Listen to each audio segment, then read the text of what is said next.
कई बच्चे क्या करते हैं, रिक्त मानचित्र है भाई, आपने सामाजिक धार्मिक आंदोलन के सफल दिखाने क्या करेंगे, यहाँ भर देंगे बस, और सीमाएं नहीं दिखाएंगे कि भाई भारत की सीमा किस किस देशों के साथ कहाँ कहाँ कैसे कैसे लगती थी। ये भर लेना चाहिए, इसकी भी नंबर होते हैं। जब एग्जामिनर देखता है कि भाई पड़ोसी देश राज्य क्षेत्र भरे हैं या नहीं भरे हैं, और अच्छा भी लगेगा और मैप भी पूरा भरा हुआ दिखाई देगा। और आपको पता ही है भारत का ऊपर नॉर्थ में पड़ोसी उत्तर पश्चिम में है कौन सा देश है, यहाँ चीन, और यहाँ पर कौन सा देश है, नेपाल। ये कौन सा है छोटा सा, भूटान। यहाँ पर क्या है, तिब्बत। और ये भारत के यहाँ पर पाकिस्तान,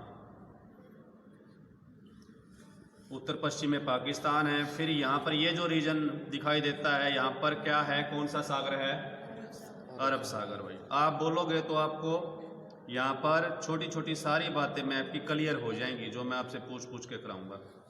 और ये नीचे फिर कौन सा सागर लगता है, हिंद महासागर, हिंद महासागर।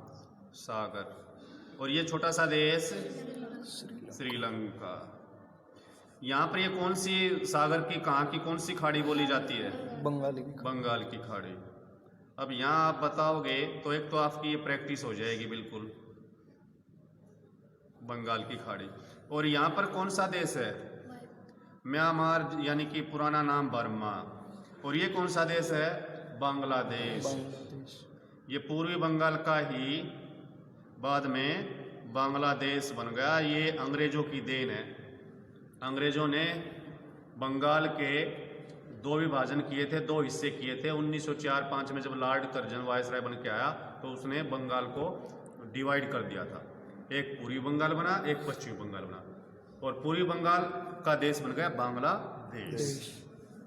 अब हमने क्या बनना है भाई, अब हम देखते हैं 19वीं शताब्दी के सामाजिक और धार्मिक आंदोलन। एक संकेत बना लो।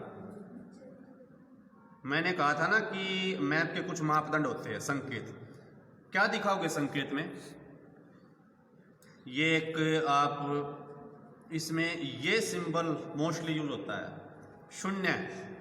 शून्य सिंबल जहां हम दिखाएंगे, या प्लस का दिखा दो, या आप मल्टीप्लाई का दिखा दो, या ट्रायंगल दिखा दो, कोई भी सिंबल आप दिखा सकते हो। ये सिंबल जहां पर हम दिखाएंगे वहां पर 19वीं शताब्दी के सामाजिक और धार्मिक आंदोलन हुए थे। सामाजिक एवं धार्मिक आंदोलन सफल। ये भी कोरम पूरा हो गया। जरूरी नहीं आपकी बुक में मान लो नहीं दे रखा तो आप ना दिखाओ, फिर हमारे समझाने का क्या फायदा हुआ, उसकी हमने कोई हूबहू वैसा ही थोड़ी ना करना है। अब देखिए, सबसे पहले उत्तर भारत में सामाजिक और धार्मिक आंदोलन 19वीं शताब्दी में कौन कौन से हुए थे। देखिए 19वीं शताब्दी में यहाँ पर कूका आंदोलन, पंजाब का पार्ट हरियाणा था, पंजाब, दिल्ली, उत्तर प्रदेश के कुछ क्षेत्रों में, राजस्थान तक जो है कूका आंदोलन चला। राम सिंह इसके प्रमुख नेता थे, राम सिंह ने इसका नेतृत्व किया, कूका आंदोलन का आंदोलन। पंजाब में एक और दिखाओ फिर यहीं पर, अकाली आंदोलन, सिख धर्म के मानने वालों को। इसके अलावा पंजाब में लाहौर में 1877 ईस्वी में आर्य समाज की भी एक शाखा खोली गई थी। वैसे तो आर्य समाज की स्थापना 1875 में स्वामी दयानंद सरस्वती ने मुंबई में की थी, लेकिन यहाँ लाहौर की बात करते हैं, उस समय लाहौर या पाकिस्तान की बात करें तो भारत का हिस्सा था। तो लाहौर में आर्य समाज की स्थापना की थी, एक शाखा खोली गई थी आर्य समाज। और उत्तर भारत में आर्य समाज का 1877 में बड़ा महत्व प्रचार प्रसार हुआ था। आर्य समाज हमने यहाँ दिखा दी, कूका आंदोलन दिखा दिया, राम सिंह जो आंदोलन का नेतृत्व जिन्होंने किया, अकाली आंदोलन, सिख धर्म के मानने वाले लोग इससे जुड़े थे। इसके बाद फिर दक्षिण भारत में हम जाते हैं तो दक्षिण भारत में 2 संस्थाएं थी, एक आर्य समाज मुंबई में, यहाँ मुंबई पड़ती है, आर्य समाज, आर्य समाज कब? 1875 में। कब? 1877 में। अगर और भी अच्छे ढंग से बनाना चाहो तो मैं पूरे नंबर लेने हैं तो अगर आपने। प्रार्थना समाज वो भी महाराष्ट्र में, आत्माराम पांडुरंग जो थे इसके, उन्होंने इसकी स्थापना की थी, आर्य समाज की स्वामी दयानंद सरस्वती ने।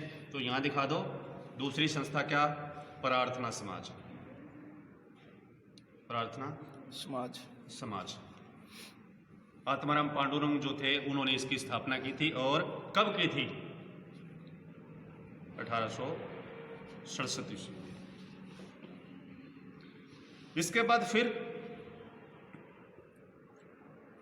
थियोसॉफिकल सोसाइटी, ये भी एक सामाजिक और धार्मिक संस्था थी।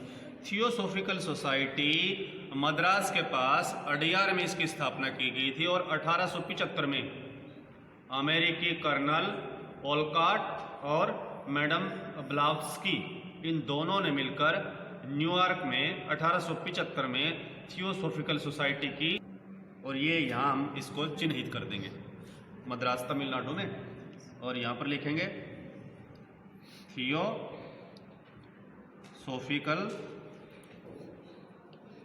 सोसाइटी। थियोसॉफिकल सोसाइटी कब बनी? न्यूयॉर्क में 1875 में। संस्थापक कौन था? कर्नल ओलकॉट और मैडम ब्लावस्की। इसके बाद फिर बंगाल में आ जाएंगे। अब बंगाल में ब्रह्म समाज, ब्रह्म समाज कब? 1828 में। किसने स्थापना की? राजा राममोहन राय ने। ब्रह्म समाज के अलावा और रामकृष्ण मिशन, यही रामकृष्ण मिशन की स्थापना किसने की थी? नरेंद्र दत्त ने। नरेंद्र दत्त के बचपन का नाम क्या था? स्वामी विवेकानंद। 1897 में। क्या है ये? रामकृष्ण मिशन। ये भी एक सामाजिक और धार्मिक संस्था थी, जिसकी स्थापना 1897 में स्वामी विवेकानंद जी ने की थी। ये ब्रह्म समाज, रामकृष्ण मिशन, इन्होंने बंगाली समाज और धर्म में जो कमियां थी उनको दूर करने के लिए महत्वपूर्ण कार्य किए थे। अब बंगाल में भी हमने भर दिया, तमिलनाडु में थियोसॉफिकल सोसाइटी हो गई, महाराष्ट्र मुंबई में आर्य समाज की स्थापना, प्रार्थना समाज की स्थापना, उत्तर भारत में लाहौर में आर्य समाज की एक शाखा खोल दी गई थी 1877 में, पंजाब और दिल्ली और ये उत्तर प्रदेश का कुछ राजस्थान के हिस्सा, इसमें कूका आंदोलन, अकाली आंदोलन, आर्य समाज काफ़ी प्रभावी रही। अब हम दिल्ली से थोड़ा सा ऊपर देखेंगे, उत्तर प्रदेश में एक अलीगढ़ आंदोलन भी चला था, हम यहाँ लेंगे अलीगढ़ आंदोलन को। और अलीगढ़ जो आंदोलन था, अलीगढ़ आंदोलन, ये सर सैयद अहमद खान ने 1875 में शुरू किया था। सर सैयद अहमद खान ने अलीगढ़ आंदोलन इसलिए चलाया था क्योंकि उस समय इस्लाम के मानने वाले जो लोग थे वो शिक्षा के रूप से, सामाजिक रूप से, धार्मिक रूप से कई क्षेत्रों में उनका विकास रुका हुआ था। इसलिए ये अलीगढ़ आंदोलन लोगों को जागृत करने के लिए, प्रेरित करने के लिए, प्रोत्साहित करने के लिए सर सैयद अहमद खान के नेतृत्व में किया गया था 1875 में अलीगढ़ उत्तर प्रदेश में। और ये सभी आंदोलन 19वीं शताब्दी के सामाजिक और धार्मिक आंदोलन थे, जिनका मुख्य उद्देश्य था समाज और धर्म में जो कमियां हैं, जो कुरीतियां हैं, जो गलतियां हैं, उनको सुधार कर लोगों का सामाजिक और धार्मिक उत्थान और विकास करना। आप अगर ये चैनल इस प्रकार के अगर आप दिखा दोगे आंदोलन तो आपका कंप्लीट हो जाएगा मैप, इसमें किसी प्रकार की कोई त्रुटि नहीं है, बिल्कुल अच्छा मैप है। दूसरी बात, अगर आप इस मैप को भरते हो तो कोई ये नहीं